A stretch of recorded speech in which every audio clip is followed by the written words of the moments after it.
Hey there, I'm Pernilla, a 28-year-old Danish girl trying to navigate life in the USA. So there I was sitting in my favorite coffee shop in downtown Chicago, sketching logo ideas, when this guy walks in. Tall, dark, and handsome doesn't even begin to cover it.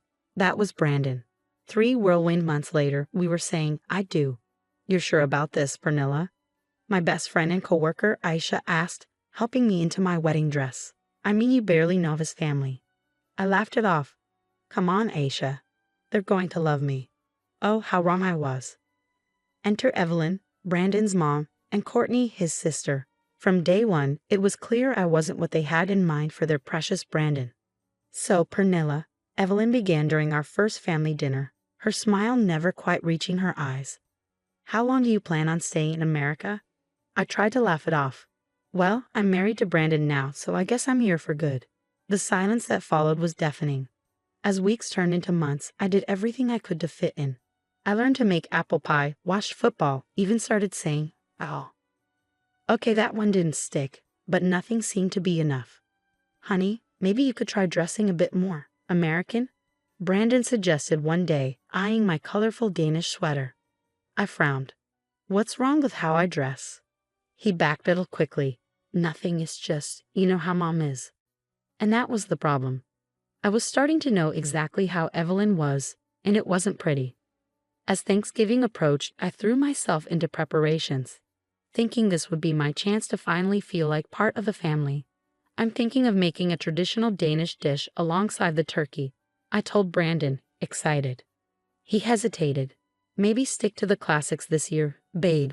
Mom's pretty particular about Thanksgiving. I tried not to let the disappointment show. Sure, whatever you think is best. The day before Thanksgiving, Evelyn called. Pernilla, dear, why don't you come over early to help with preparations? Of course, I said, ignoring Aisha's eye roll beside me. Great. Oh, and don't worry about bringing anything. We've got it all covered. As I hung up, Aisha shook her head. Girl, you're setting yourself up for disappointment. I sighed. They're family now, Aisha. I have to try. The next morning, Brandon and I pulled up to his family's suburban home. As we walked to the door, he squeezed my hand.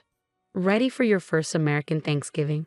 I nodded, pushing down the knot of anxiety in my stomach. Ready as I'll ever be. Little did I know I was walking into a disaster that would change everything. The moment I stepped into Evelyn's kitchen, I could feel the tension in the air. The smell of roasting turkey mixed with the unmistakable stench of thinly veiled hostility. Oh, Pernilla, dear, Evelyn said sweetly, why don't you set the table? The good china is in the cabinet. I nodded, eager to help. But before I could reach for the plates, Courtney swooped in. I've got it, Mom. Pernilla probably doesn't know how we do things here. The jabs continued all afternoon. Every family story conveniently left me out. Every tradition was explained to me like I was a child. We always watch the parade, Pernilla. It's an American thing, Courtney said slowly, as if I couldn't understand. Finally, we sat down to eat. I noticed my plate looked different.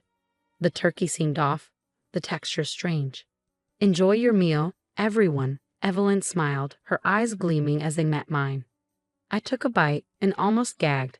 The taste was awful, nothing like turkey. As I looked around in confusion, I caught glimpses of smirks. Poorly concealed laughter rippled through the table. Is something wrong, Pernilla? Brandon's uncle asked innocently. It hit me suddenly. This wasn't turkey. It was dog food. My stomach turned. Oh my God, I whispered, pushing my chair back. How could you? Evelyn's laughter was the loudest. Come now, Pernilla, it's just a little joke. Don't be so sensitive. I turned to Brandon, hoping for support, but he just sat there with a weak smile. Babe, they're just teasing. It's not a big deal. Not a big deal? I felt like I was going to be sick. Without a word, I grabbed my purse and ran out, ignoring the calls behind me.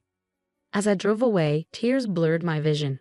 Memories of every slight and snub flashed before me. Evelyn accidentally spilling wine on my favorite dress. Courtney forgetting to invite me to her engagement party. Brandon never standing up for me. My phone buzzed nonstop. Brandon's text swung between dismissive and pleading. Come on, it was just a prank. Don't overreact. Babe, please come back. You're embarrassing me. My family thinks you can't take a joke. I ignored them all and drove straight to Aisha's apartment. She opened the door, took one look at my face, and pulled me into a hug. What happened? She asked gently, leading me to the couch. Through my sobs, I told her everything. With every word I shared, Aisha's face darkened. That's it, she said firmly. You're leaving him tonight. I hesitated. But maybe if I just try harder. No, Aisha cut me off. This isn't about you trying harder. They're abusive, Pernilla. And Brandon, he's just as bad for allowing it. Deep down, I knew she was right. This wasn't love. This wasn't family. That night, while Brandon was still at his parents', I packed my bags. I left my wedding ring on the kitchen counter with a note. I deserve better than dog food and disrespect. Goodbye, Brandon. The next morning, I filed for divorce. As I signed the papers, a weight lifted off my shoulders. For the first time in months, I could breathe. But as I left the lawyer's office, my phone pinged with a message from Evelyn. I always knew you weren't good enough for our family. Run back to Denmark, little girl. I stared at the screen, a new emotion rising in my chest. This wasn't over, not by a long shot. If they wanted to play games, fine. They were about to learn that this Danish girl could bite back. The weeks following Thanksgiving were a blur of tears, anger, and paperwork. I threw myself into work, grateful for the distraction. One day, my boss noticed my distress and approached me. Pernilla, is everything okay? You seem different. I broke down, spilling the whole ugly story. To my surprise, she was incredibly supportive. Take all the time you need. We've got your back here. Meanwhile, Brandon swung between begging for reconciliation and lashing out. Baby, please, it was just a stupid prank. We can work this out, he pleaded one day. The next, it was, you're being ridiculous. My family's right, you're too sensitive for your own good. His family, however, was consistent in their attacks. Rumors spread through our social circle, labeling me as a gold digger and culturally incompatible. Aisha, bless her, stood by me like a fortress. Ignore those snakes. You're better off without them. She introduced me to her friend Mark, a divorce lawyer with kind eyes and a no-nonsense attitude. What they did was emotional abuse, Pernilla, he said during our first meeting. We're going to make sure you come out of this okay. One sleepless night, I started writing, pouring my experiences into a blog post. To my shock, it went viral overnight. Comments flooded in. This happened to me too. You're so brave for speaking out. I thought I was alone in dealing with toxic in-laws. Suddenly, I had a platform. People were listening, sharing their own stories of family abuse and cultural insensitivity. Brandon's family, predictably, tried to discredit me. She's exaggerating for attention, Courtney posted on social media. It was just a harmless joke. But their attempts backfired. More people came forward, including Brandon's ex-girlfriend. They did similar things to me, she wrote. The emotional manipulation, the jokes that went too far, it's a pattern with them. With Aisha and Mark's help, I compiled these stories, building a case that went beyond just my experience. Pernilla, Mark said one evening, reviewing the evidence, I think it's time to go public with all of this. I hesitated. What if they sue me for defamation? Aisha squeezed my hand. Let them try. Truth is the best defense, and girl, you've got truth in spades. As I prepared my story for a major online publication, I felt a mix of fear and determination. This wasn't just about me anymore. It was about every person who'd ever been made to feel small by those who should have loved them. I took a deep breath and started typing. My name is Pernilla, and this is the story of how my American dream turned into a nightmare. Little did I know, hitting publish would set off a chain of events that would change not just my life, but the lives of many others. Brandon's family thought they could break me. They were about to learn just how wrong they were. The moment I hit publish, my world exploded. Within hours, my story was everywhere. News sites, social media, talk shows. The public outrage was immediate and intense. My phone buzzed nonstop with messages of support. You're so brave, Pernilla. Thank you for speaking out. But the real shockwaves hit Brandon's family. His company, facing immense backlash, issued a statement. We do not condone discriminatory behavior. Brandon is on indefinite leave while we investigate. Evelyn wasn't spared either. Parents at her school, horrified by her treatment of an immigrant daughter-in-law, demanded action. The school board called an emergency meeting. Courtney's perfect world crumbled too. Her fiance's family, disgusted by the revelations, withdrew their support. The wedding's off, Aisha read aloud from a gossip site, a hint of satisfaction in her voice. Guess karma is real after all. Meanwhile, my blog took off. It became a platform for others to share their stories of family abuse and cultural insensitivity. I was overwhelmed by the response. Pernilla, my agent, yes, I had an agent now, said, "We got offers for book deals, speaking engagements. People want to hear your story." It was surreal. Me, the girl who once felt voiceless, now had the world's ear. Amidst the chaos, Brandon made one last attempt to reach out. He showed up at my new apartment looking haggard. "Pilla, please, I'm sorry. I didn't realize. Can we start over?" I looked at him, the man I once thought I loved, and felt nothing. "No, Brandon, we can't. Goodbye."